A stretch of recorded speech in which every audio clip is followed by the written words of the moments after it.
Hello and welcome to my organic Macon, Georgia garden. I'm Lisa Ann Spencer. Thank you for stopping by today. It's like 10:30 in the morning and I'm still in my PJs, haven't brushed my hair, no makeup, so I hope I don't scare you to death. But anyway, it's rather pleasant. Can you hear the cicadas? It's hot because we live in the South and it's always hot. But it's about the 20th of July, so I'm going to go ahead and do my garden end of the month collaboration number one because I actually weeded through the garden this last weekend and it's probably as good as it's going to look for a long time, and it's not so hot this morning. So I'm just going to turn the camera around and walk and talk and do a real quick collaboration video. Be sure to check out the other ladies who participate below. There'll be a playlist or either just links to each of the channels of the ladies who usually participate in the end of the month garden collaboration, which is hosted by Victoria over at Home Educating the Mad Lads. So be sure to check out the other ladies' channels as well. So here we go.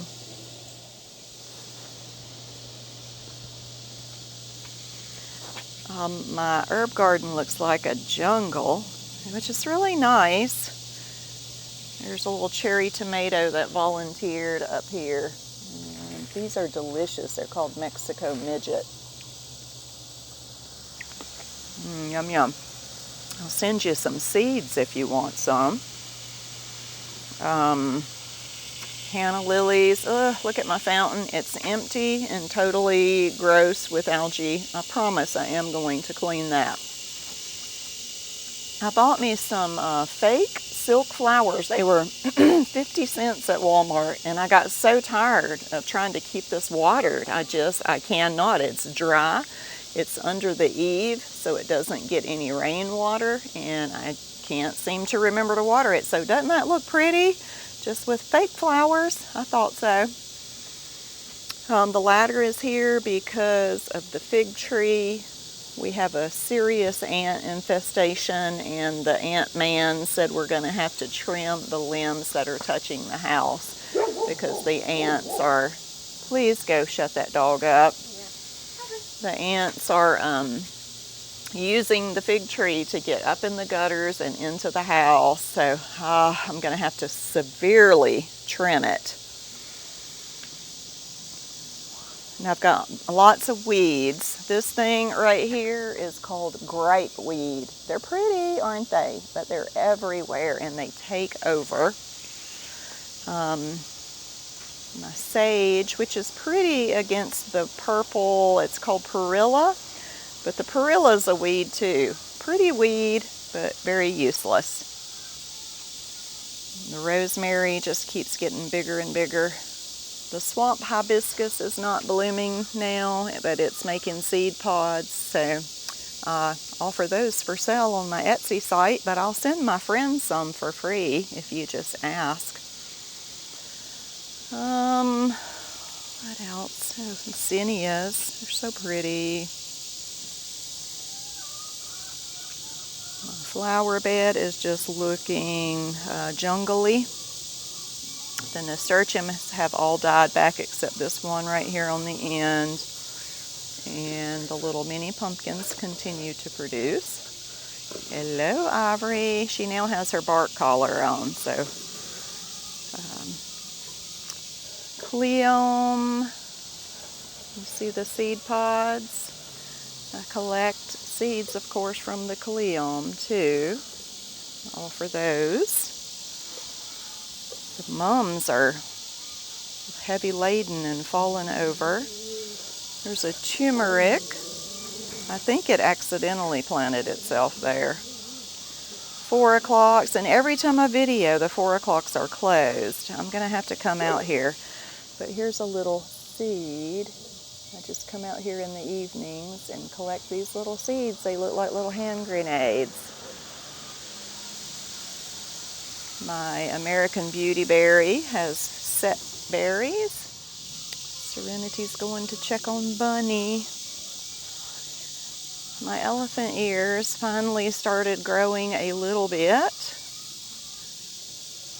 And the perilla weed and the canna lilies make a nice screen to the ugly chicken yard. So we did get some grass to grow. And we've been opening the little gate right there and letting them free range in here every evening. Here's more 4 o'clocks, which are closed. See all the seeds? See that? And then the zinnias were just especially beautiful this year. There's a humblebee.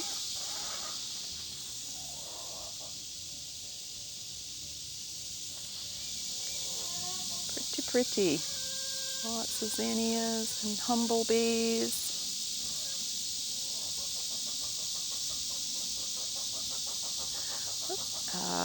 One marigold that volunteered, and I see a little tomato. That's Lucky Leprechaun. Pink 4 o'clocks, and my grapes are starting to ripen. Try one of those. They're so tart. They make such good juice. This is a hops vine that a friend gave me years ago, and it dies back every year, but it keeps trying to live. This is the biggest it's ever been this year, I guess because of how warm it's been. We have a couple of roses blooming. More 4 o'clock. And that's turmeric back there. Tansy and a pumpkin that is coming through the fence that's planted on the inside. Strawberries are looking pitiful because they got so dry. And this is the toothache plant. Take it down. They're really pretty flowers, and they can handle neglect, which is wonderful.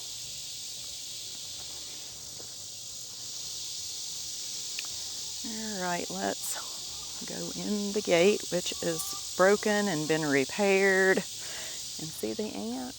They're everywhere.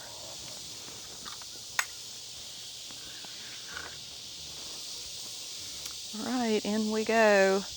The thyme is really spreading and taking over. I have to come in here very often and cut it.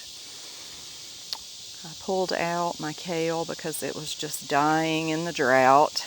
Everything's been struggling in the drought. Well, I should say, except for maybe the watermelon vines, which are doing wonderful. And that's cantaloupe way down there on the end.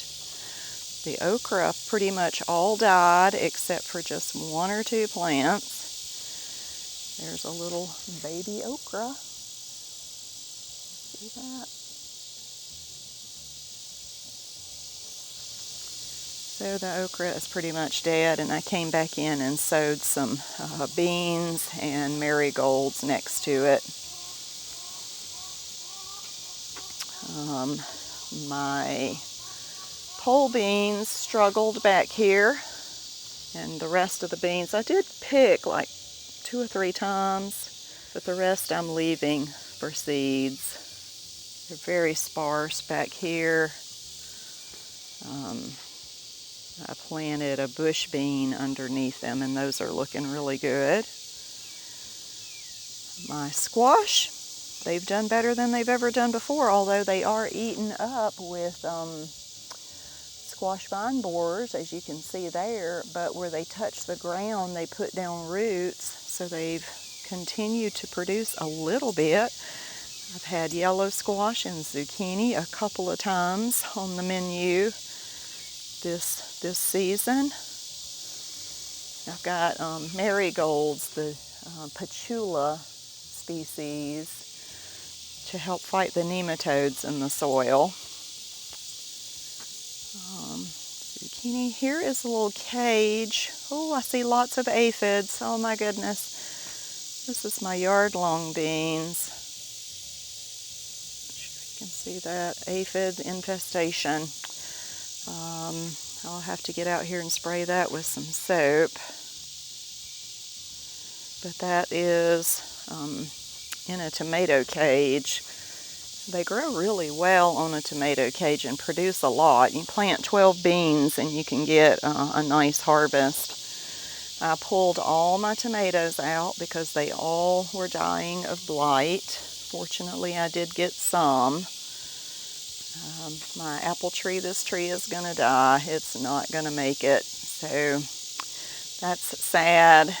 And I showed you last time the other apple tree that is dead, which I will cut out and maybe replace in the fall. So I think I planted marigolds on this row.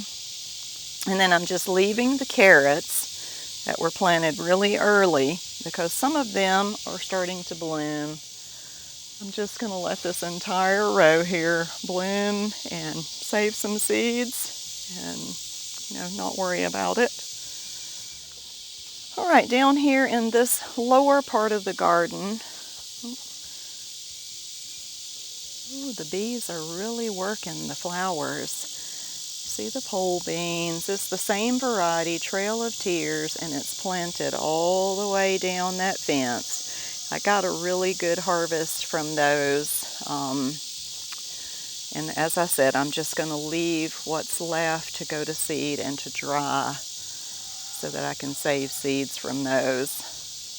Very lush. So to my left, I planted my family heirloom, the cowpea, T.E. Martin, original purple hull cowpea, and it is suited for the south, hot, humid. It'll grow in all kind of conditions. So what I have done is pretty much every empty space in the garden I have sowed in cowpeas and marigolds.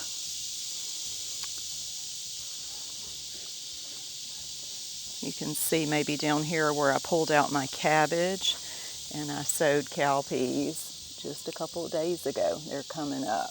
That will enrich the soil and it'll produce a harvest for us.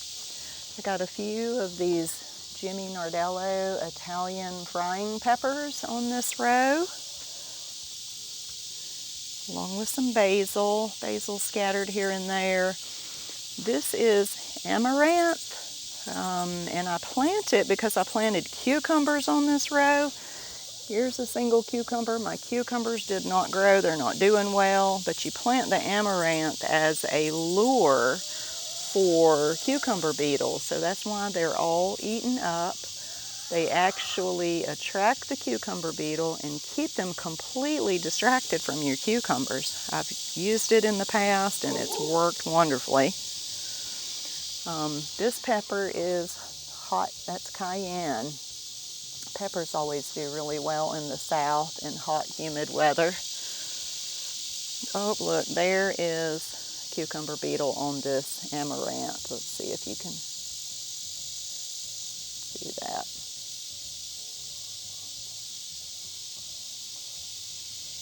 Right there.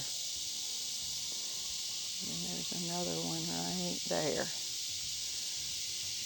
And then the amaranth will produce grain that's edible, and you can also eat the leaves in lettuce. But I just use it to lure the cucumber beetle. See, beautiful zinnia. So my dad passed away last year, y'all probably remember that, and from his garden I collected a handful of willow leaf butter beans. So I have only 6 survived, so I've got like 2 here, and then 2 there, and 2 way down there on the end. So hopefully I will get some seeds. Oh, here's a tomato. This one is called, I can never remember the name of it. I want to say Ascension, and it's very good. And where all the other tomatoes died from blight very early on, this one has been the last to be affected by it. So it's dying, see that it is dying, but it lasted lots longer than the others. So I'm going to be saving seeds from those and offering seeds for sale. All right, watermelon vines. I haven't even looked to see if there's any baby watermelons. Honestly, it's just been so hot. It's all I can do just to keep it weeded. There's a little cucumber right there, and it is just struggling. It's just not going to grow. And that's about it.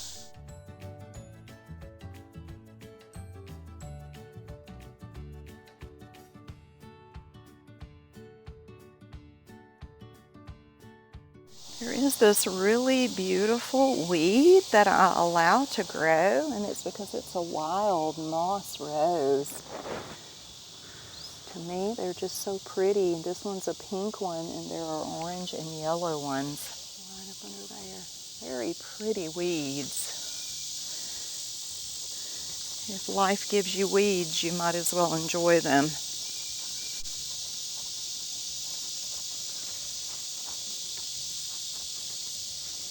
You can see that the asparagus is a very lush, so that is wonderful. That turned out very nicely.